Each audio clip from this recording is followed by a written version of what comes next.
Assalamualaikum warahmatullahi wabarakatuh.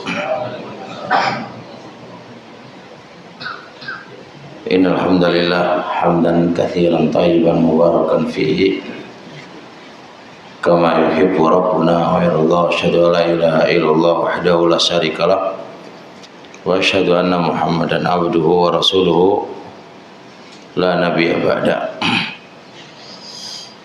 Kita lanjutkan ngaji tentang soal jawab tauhid. Kita nyampe pada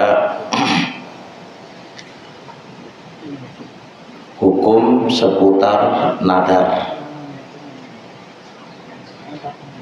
Hukum seputar nadar. Nadar itu, sebelum kita menyebutkan hukum seputar nadar, kita bahas dulu apa definisi nadar. Nadar itu apa sih? Nadar itu ayyul zimal abdu, seorang hamba mewajibkan ala nafsihi, atas dirinya apa-apa yang awalnya tidak wajib bagi dia. Awalnya tidak wajib bagi dia. Jadi perkara itu menjadi wajib bagi dia karena dirinya sendiri yang mewajibkannya. Itu namanya nadar. Misal kayak lillahi alayya, saya bernadar bersedekah ke masjid A. Allah nggak mewajibkan kita bersedekah di masjid A, cuma dia sendiri yang mewajibkannya. Misal contoh, lillahi alayya, aku bernadar untuk umroh, padahal Allah tidak mewajibkan dia untuk umroh. Atau lillahi alayya, aku iktikaf di masjid A, maka dia sendiri yang mewajibkan iktikaf di sana.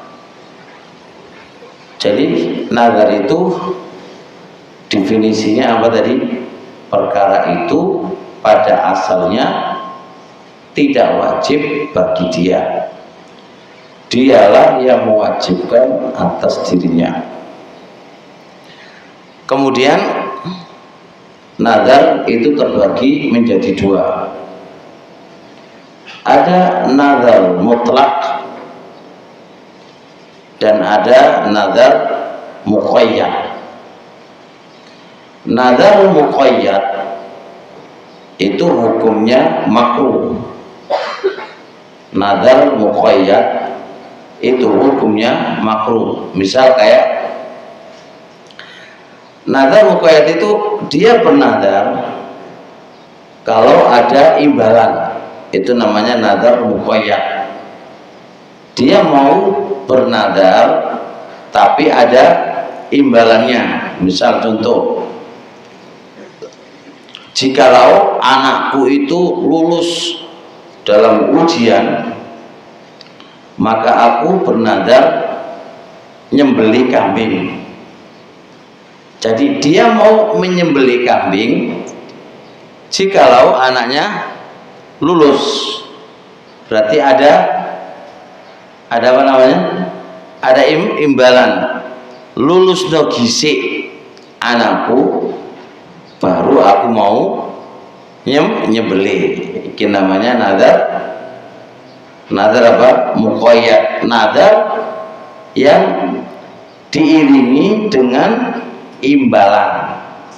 Nazar kayak gini ini hukumnya makruh, tapi kalau sudah bernazar wajib ditunaikan.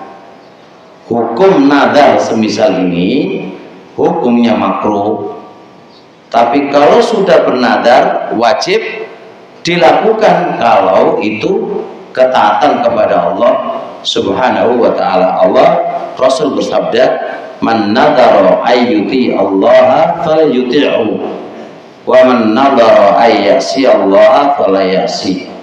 Barang siapa yang bernadar taat kepada Allah, wajib ditunaikan. Barang siapa yang bernadar bermaksiat kepada Allah, jangan dilakukan. Nah, kenapa nadar ini dihukumi makruh? Karena Rasulullah SAW mengatakan, innama yustakhraju bihi al-bakhilu. Nadar model semisal ini tidaklah terjadi kecuali orang itu adalah orang yang bakhil. Kok iso? Dia tidak mau menyembelih kecuali apa? Ada imbalan dulu. Inilah model wong bakhil. Ini model wong bakhil. Padahal kelulusan anaknya tidak terpatok dengan nadarnya dia. Jadi ini kan podo karo sodok muksa Allah loh. Allah luluskan baru aku mau nyembelih. Padahal Allah Subhanahu wa taala taruhlah meluluskan anakmu itu bukan karena apa? Bukan karena nadarmu. Allah nggak butuh nadarmu. Kayak Anda itu ngiming-ngimingi Allah gitu kan, ngiming-ngimingi Allah, kemudian Allah diiming-imingi, kemudian apa jenenge terfitnah gitu ya, terfitnah dengan iming-imingan dari kamu. Enggak. Jadi sampailah kamu nanti nadar semahal apapun yang kamu keluarkan, itu enggak berpengaruh kepada takdir kelulusan dia, dan tidak kelulusan dia itu enggak berpengaruh sama sekali dengan nadar yang kamu berikan. Bisa dipahami ya? Jadi jangan berasumsi kalau Anda bernadar kemudian gampang urusan tidak. Urusan kamu itu nggak ada hubungannya dengan apa? Nadarmu. Anda bernadar atau gak bernadar, tulisannya anakmu itu apa? Lulus, ya akan lulus. Nadar seberapapun Anda mau nadar, kalau tulisan anakmu nggak lulus, ya tidak bakal akan lulus. Andai kata Anda bernadar, kalau anakku nanti masuk di Lintek, aku akan sedekah ya ke internet, itu nggak ada hubungannya dengan diterimanya anakmu di Lintek atau ditolaknya, nggak ada hubungannya dengan nadar kamu. Berdiri sendiri Pak ya, diterima dan nggak diterima itu adalah sudah tulisan Allah Subhanahu wa ta'ala. Adapun Anda bernadar itu urusan kamu sendiri. Makanya nadar ini dibenci oleh para ulama, dibenci oleh para ulama. Ada sedikit maksa kepada Allah Subhanahu wa ta'ala, atau ada sedikit kata biar Allah itu terfitnah dengan Allah, dengan iming-iming kita gitu kan, dengan iming-iming kita. Ini nadar apa tadi? Nadar muqayyad. Adapun nadar mutlak, ya dia bernadar tanpa ada imbalan apa-apa, tanpa ada iming-imingan, nggak ada. Ya sudah, dia aku bernadar untuk menyembelih, gitu aja. Aku bernadar untuk itikaf, aku bernadar untuk sedekah, tanpa ada imbalan, meminta imbalan apa-apa. Dan nadar semisal ini itu boleh-boleh aja, sah-sah saja, boleh-boleh aja. Tapi kalau dia sudah bernadar, maka dia harus menunaikan nadarnya, selama nadar itu nadar ketaatan, tidak nadar kemaksiatan. Seputar ini bisa dipahami? Ada pertanyaan? Pak Abdul Majid, ada pertanyaan? Terus kalau nadarnya itu, ini kan kalau saya simpulkan nadar itu kan awalnya sunnah atau awalnya mubah Pak, menjadi wajib dia yang mewajibkan. Ya, iya, kan wajib ditunaikan. Kalau itu menjadi, kalau itu ketaatan wajib ditunaikan. Kalau itu nadar maksiat, ya jangan dilakukan. Contoh, aku bernadar mau mencium A. Ya, itu siapa kamu cium? Bukan mahram kamu. Maka jangan ditunaikan. Cuma orang yang bernadar kepada kemaksiatan kepada Allah, oke, tidak ditunaikan. Apakah ada sanksinya? Sebagian ulama berpendapat ada sanksinya, bayar kafarah sumpah. Ada sebagian ulama mengatakan nggak ada sanksinya, cukup tobat kepada Allah. Nah, perbedaan ini bermuara kepada sebuah hadis. Apakah hadis ini sahih atau lemah? Bagi yang mengatakan itu sahih, maka ada sanksinya bayar kafarah sumpah. Bagi yang mengatakan lemah, tidak ada sanksinya. Wa man nadhara ayyasirallahu alaihi fa kafaratuhu kafaratu yamin, kata Rasulullah. Barang siapa yang bernadar maksiat, ojo dilakukan nadar tadi, dan kafarohnya adalah kafaroh sumpah. Kafaroh bayar sanksi berupa semisal kafaroh sumpah. Apa kafaroh sumpah? Memerdekakan budak, atau berpuasa 3 hari, atau memberi makan kepada 10 orang miskin. Itu kafaroh sumpah. Berarti kalau Anda bernazar maksiat kepada Allah, yang itu otomatis tidak mungkin dilakukan.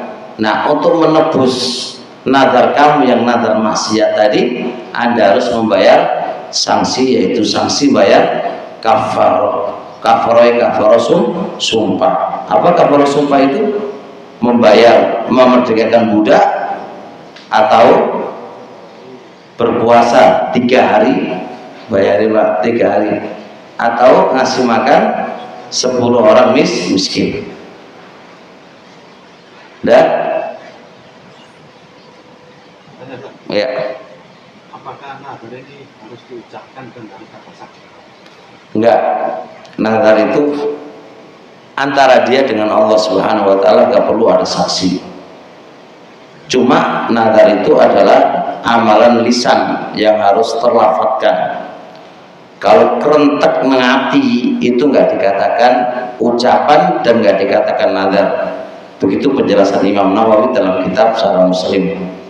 Jadi nazar itu orang iso nang kerentek, jadi nang kerentek hatimu itu pengen bernadar, itu nggak dianggap sebuah nadar. Soalnya mek di kerenteknya hati, kerentek hati itu nggak dianggap, harus terlafadzkan. Dan terlafadzkan itu nggak mesti harus dipersaksikan oleh orang lain, nggak perlu. Cukup antara kamu dengan Allah Subhanahu wa ta'ala. Paham ya? Nazar ini adalah ibadah Pak, orang oleh dipalingkan kepada selain Allah. Ibadah nazar itu adalah nilai pahala, tidak boleh dipalingkan kepada selain Allah Subhanahu wa ta'ala, bisa menjadi sebuah kesyirikan. Ya, sebutan nazar, gak ada pertanyaan? Ye. Manfaat sendiri dari nazar tersebut? Manfaatnya, kalau ditinjau dari manfaatnya, satu, prasangka orang yang bernadar gitu ya, nadar muqayyad gitu kan, nadar muqayyad, prasangka daripada orang yang bernadar dengan nadar muqayyad akan dimudahkan apa yang dia inginkan, dia inginkan. Ini satu. Yang kedua, terkadang Oh, itu pertama sebuah ibadah, yang kedua itu sebuah ibadah yang dia ingin beribadah kepada Allah Subhanahu wa taala tapi melalui jalan nazar. Kan macam-macam. Kalau nggak nazar ini orang dunung-dunung gitu kan ya. Kata gak nazar orang dunung-dunung. Nah, itu kan bagian daripada kurba ilallah. Kalau pengen kurban ya orang bakal tembus-tembus. Tapi kalau di nadarno iku mau nggak mau harus apa? Terlaksana kan. Nah, maka dia menjadi kurba ilallah, pendekatan dirinya kepada Allah Subhanahu wa ta'ala. Sempetin ngojo muqayyad Pak, semutra baik. Tiga Allah, tiga makro, tiga makro. Monggo Pak Ahmad. Kelulusan anak tadi. Apa itu? Kelulusan anak tadi. Nggih. Kita nazar kita, tapi kita bernazar untuk kalau anak kita lulus kuliah ini kita nazar puasa 1 bulan penuh. 1 bulan penuh nggih monggo. Cuma ojo Ramadan. Anakku lulus aku tak poso Ramadan. Lapo? Ramadan sudah kewajiban kamu kok dinadarno. Pak Ahmad jangan-jangan mengarah ke puasa Ramadan itu.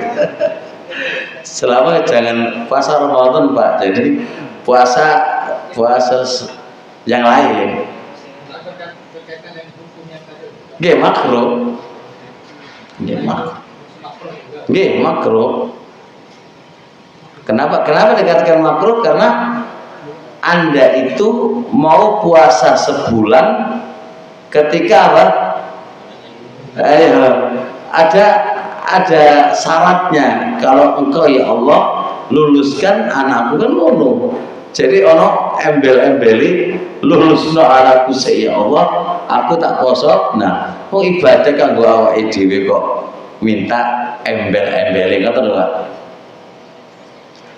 Nggih. Berarti makruhnya itu di sebelum nazar atau di sesudah? Sebelum hukum nazar muqayyad itu sendiri itu jenenge makruh. Tapi kate wis nglakoni wajib dilakukan. Makanya iki waneh. Makanya Imam Ibnu Daqiq rahimahullah taala dalam kitab Syarhul Umdah itu ini termasuk hukum yang aneh. Wong sing jenenge makro iku ora dianjurno untuk dilakukan. Lah iki lho kok malah wajib dilakukan. Ini termasuk bentuk keanehan di dalam syariat. Di antaranya keanehan masalah ini. Wong dzate hukumi makro lho kok malah wajib ditunaikan. Niku ini. Saliyane guru ngono, Pak. Saliyane guru ngono. Yang dicontohkan Pak Ahmad tadi itu kan nadarnya puasa, Ustaz. Muqayyad nggih puasa. Nadar muqayyad. Nggih. Kebetulan nadarnya puasa. Nggih. Itu tuh hukum puasanya apa mendapatkan pahala? Tetap hukum puasanya dapat pahala, kan wajib ditunaikan. Nadar tadi dia dapat pahala, Pak. Cuma masalahnya mengawali nadarnya niku nggih. Mengawali nadarnya itu dia jatuh pada perkara yang dibenci oleh Allah. Tapi kalau itu ditunaikan dan wajib ditunaikan, dia dapat pahala. Jadi ono hukum dapat dibenci karena makruh tapi dapat pahala. Tak kasih gambar gini, orang sholat. Orang itu sholat, di satu sisi dia dapat dosa, di satu sisi dia dapat pahala. Sakit ngai contoh. Bahasa enggak? Salat nyolong nggawa nggosok kopiahi wong. Di satu sisi nggosope oleh dosa, tapi salate oleh apa? Oleh pahala. Gitu. Kayak puasa Di satu sisi oleh pahala, di satu sisi oleh dosa. Kayak apa? Poso tapi nonton film wong wedok joget. Ya kan? Nonton film joget wong wedok lagi. Satu sisi oleh dosa, tapi satu sisi oleh pahala. Ini menurut pendapat mayoritas ulama. Pendapat Ibnu Hazm batal posone sampean. Karena Allah bermaksiat kepada Allah Subhanahu wa ta'ala. Jadi itulah hukumnya, hukum ditinjau dari satu sisi begini, ditinjau dari sisi yang lain. Maka di ilmu usul fikih itu ada tinjauan, Pak. Tinjauan ini begini dan ditinjau begini ini begini pada satu masalah, pada satu masalah. Ya, sebentar nanti monggo ditanyakan biar nggak ngantuk nih. Kok bagian itu nggak pernah tanya ya, menengai nggih. Soalnya setiap tak ngaji pasti daerah situ jenengan ini nggak pernah pindah. Itu juga begitu, di situ terus itu kayaknya, situ juga begitu. Ini tengah ini ya menempati tempat yang mabni, yang tidak bisa berubah. Sudah? Kalau nggak ada lanjut ya.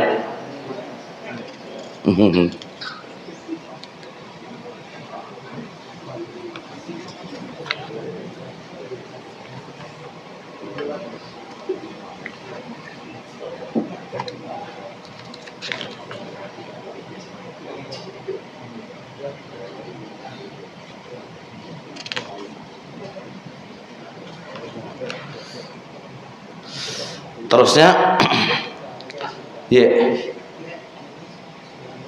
masalah niat. Apa niat? Awalnya saya itu masuk masjid mau ikut sholat jamaah lah. Jamaah ada satu orang sholat di masjid. Habis itu saya nepuk gitu aja masuk sholat. Ternyata dia sholat sunnah. Itu awalnya kan saya niat sholat zuhur lah sama nih. Nah itu mengubah niat itu boleh apa enggak? Tapi dalam keadaan sholat. Baik. Yang ditanyakan oleh jenengan itu gini. Yang jadi imam itu masbuk kan nggih? Atau bukan masbuk? Belum ada orang Pak. Oh, berarti sholat sunnah. Enggak tahu awalnya, enggak tahu. Lagi berarti kan ada satu orang nggih pun sholat. Awalnya ada orang sholat. Satu orang. Jenengan baru datang. Jenengan pengin sholat jamaah, sholat duhur nggih. Sholat duhur. Terus mari nepuk wong iku mau topuk jebret. Baru sampeyan sholat ngikuti dia. Taib. Sing jenengan tanyakan Anda ataukah imami? Saya. Loh kenapa? Nah, saya kan yo mudah sholat awalnya kan sholat fardhu. Nah, itu 4 rakaat itu. Nggih. Habis itu kan jadi mudah sholat. Loh, jenengan apa kok rubah salate? Pertanyaan lho, apa jenengan rubah salate? Mau jamaah sama dia, Pak. Lah lagi sholat jamaah nggih langsung mari. Ini Mas tadi maksudnya dia satu orang tadi. Nggih. Kan pertamanya dia datang nggak tahu kalau dia sholat sunnah. Nggih. Dia sholat sunnah 2 rakaat ya nggak tahu. Nggih terus? Dipikir sholat wajib. Sholat wajib. Ternyata yang dia ikuti tadi sholat sunnah. Kapan dia tahu kalau dia itu sholat sunnah? Nah, habis itu gini, Pak. Habis itu Pak Uda ini, Pak Nggih. itu ke belakang mimbar gitu loh, Pak. Selesai sholat. Langsung ke sini, langsung muterin. Oh, selesai sholat niku. Wah. Muter di belakang mimbar itu gelar kok. Iya sajadah. Jadi gini loh soalnya gitu. Siapa mas namanya mas? Kholik. Mas Kholik. Jadi Mas Kholik itu pengen sholat duhur jamaah. Gitu nih yo. Wes, Mas Khalid itu pingin sholat duhur jamaah. Ternyata di masjid itu ada satu orang lagi sholat. Kok dia nggak tahu sholat apa, nggak ngerti gitu. Tiba-tiba si Mas Abdul Khalid itu nepuk melok bermakmum sama orang tadi. Sholat biasa, wis bar ngono oleh rong rakaat. Si imammu salam, assalamualaikum, salam. Marung terus ke belakang dia keimaman gelar sajadah. Nah, aku iki piye? Ngono to? Nah, ngono lho maksudnya Ibu. Aku iki piye? Nah, jadi gini, Mas ya. Pertama, sholat jenengan iku sah. Enggak apa-apa. Imami niat sholat sunnah, jenengan niate sholat fardu niku sah, mboten nggak perlu dirubah niate. Apa dalilnya? Dalilnya banyak. Di antara kisah Mu'adz ibnu Jabal, hadis Bukhari Muslim. Mu'adz ibnu Jabal itu sholat isya bersama Nabi. Bis, jadi makmum. Berarti sholatnya Mu'adz mau sholat apa? Wajib. Jadi makmum sama Nabi. Ketika selesai sholat isya, Mu'adz kembali kepada kaumnya. Ketika kembali kepada kaumnya, Mu'adz jadi imam. Paham? Mu'adz sholat berapa kali? 2 kali. Ya kan? 2 kali. Sholat yang pertama wajib atau sunnah? Wajib. Sholat kedua? Sunnah. Itu mimah malah. Lagi, tapi sholat sunnah. Walaupun niatnya sholat isya, tapi sholat isya yang kedua itu dihukumi sunnah. Pun dong? Dong ora? Yakin? Saya sama ini. Ini contoh, kata sama dong berarti jawabannya bener. Kata gak dong berarti jawabannya salah. Wis. Sampean sholat duhur di masjid. Mari ngono muli pulang, istri sampean, Mas, aku pengen sholat jamaah. Awakmu jadi imamku yo. Jar sampean, gak, apa aku jadi imammu? Wong aku sholat kok sholat maneh. Apa bener jawaban sampean? Salah. Kok bisa salah? Nah, yang sholat diajak istri tadi sebagai dihukumi sholat sunnah. Oh, pinter Pak. Oh, pinter berarti, masya Allah. Iya kan? Nah, bagi makmum yang ngikuti sama Mu'adz sholat apa? Oke. Antara makmum sama imam beda nggak niatnya? Beda. Walaupun podo isya'i, tapi niatnya beda. Kalau makmumi sholat isya fardu, kalau imami sholat isya sunnah. Beda nggak niat? Beda. Apakah dibatalkan oleh Mu'adz dan jamaahnya? Tidak. Paham? Paham apa? Taib. Hadis kedua. Ada seorang yang masbuk, terlambat sholatnya sampai selesai. Imami sudah salam, assalamualaikum warahmatullahi wabarakatuh. Mari ngono, ada orang baru datang. Cari Nabi, man yatasaddaqu ala hada. Siapa yang mau bersedekah kepada orang tadi? Maksudnya bersedekah piye? Sholat maneh. Sholat maneh baik itu menjadi imam atau menjadi makmum. Sholat maneh, sholat yang kedua kalinya kepada orang yang masbuk tadi biar dapat jamaah. Oke, paham sampai sini? Baik. Masbuk tadi berarti sholat wajib atau sunnah? Wajib, masya Allah. ngomong wajib ngono sini. Terus yang kedua yang mau sedekah itu wajib apa sunnah? Sunnah. Tapi jenengan itu pinter, tapi nggak perlu niati usolli fardhu arba'a rakaatin, betul perlu ngomong niat di dalam hati. Ya, apa yang dilafatkan usolli. Sedangkan kalau mau makan nawaitu an aku makan sekali lillahi apa ya ora? Ya ora? Lo enggak lah ya aku takon niate sampean iki lho. Ngono niate. Ya lah iya, di dalam hati kan. Ya wis, sampean kerja iku niat apa ora? Niate piye? Wis ngono ya wis. Sampean katek salat wis ngono wae. Enggak perlu nawaitu an usolliya dhuhra arba'a rakaatin, katok nanti malahan.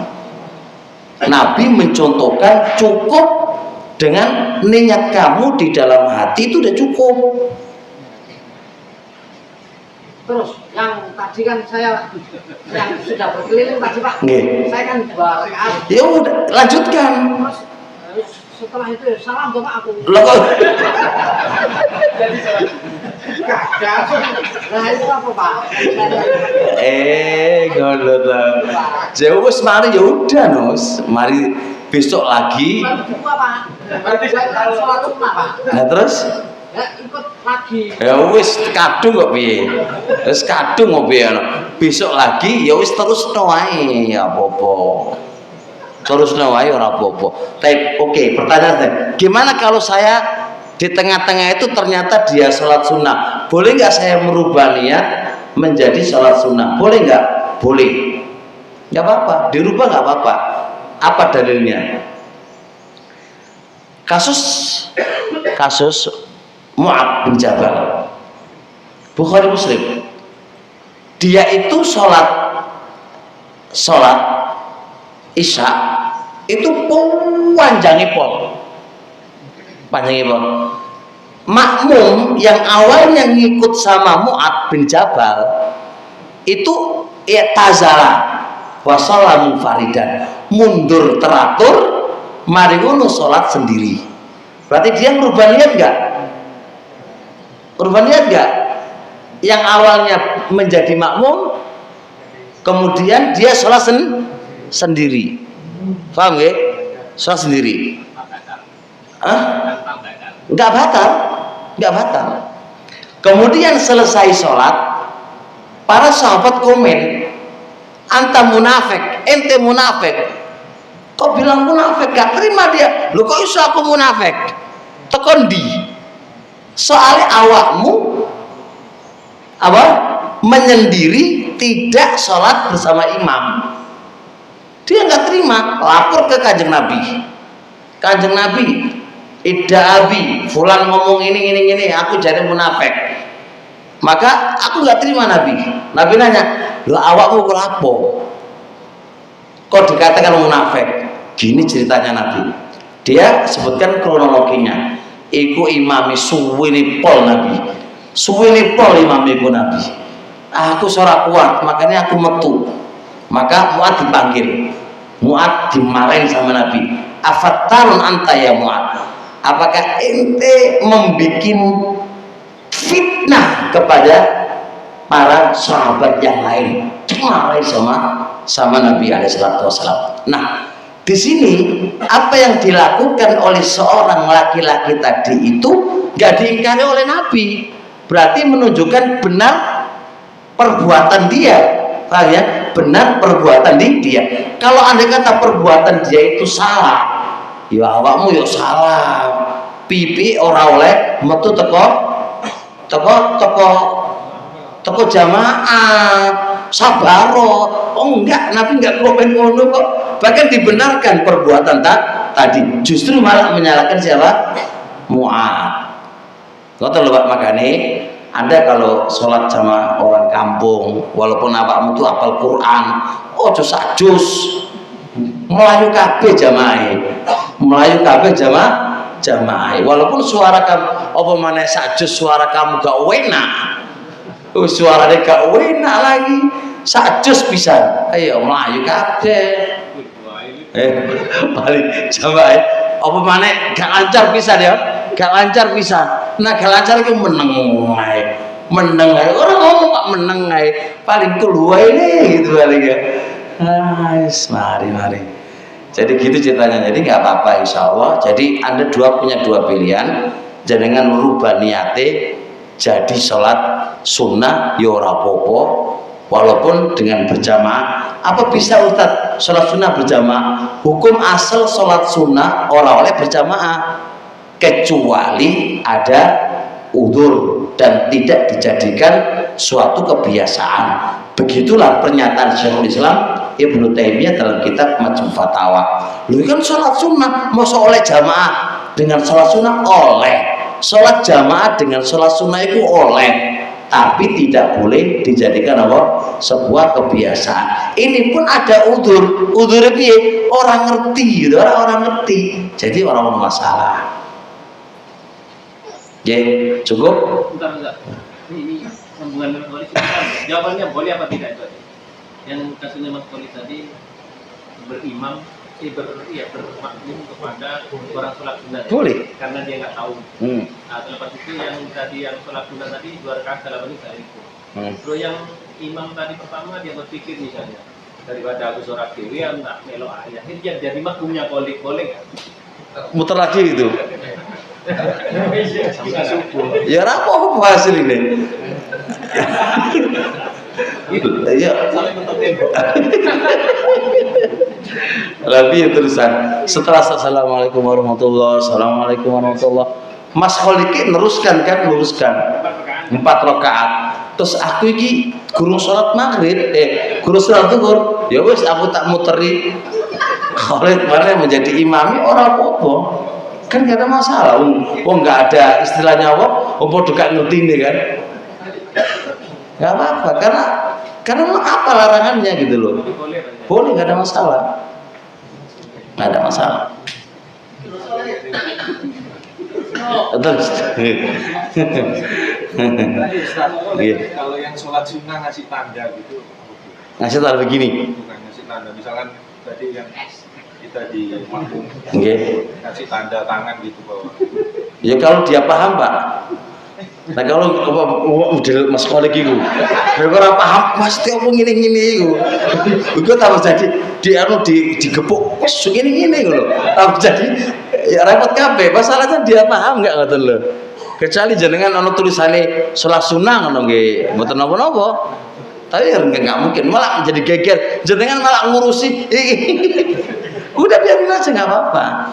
Sebab kalau nanti dibikin gitu malah nanti jadi tambah problem baru kalau dia paham. Kalau nggak paham masalahnya, iya malah repot nanti. Dilihat, saya sampai di sini insya Allah. Semoga dipahami. Subhanakallahumma wa bihamdika asyhadu an la ilaha illa anta astaghfiruka wa atubu ilaik. Assalamualaikum warahmatullahi wabarakatuh.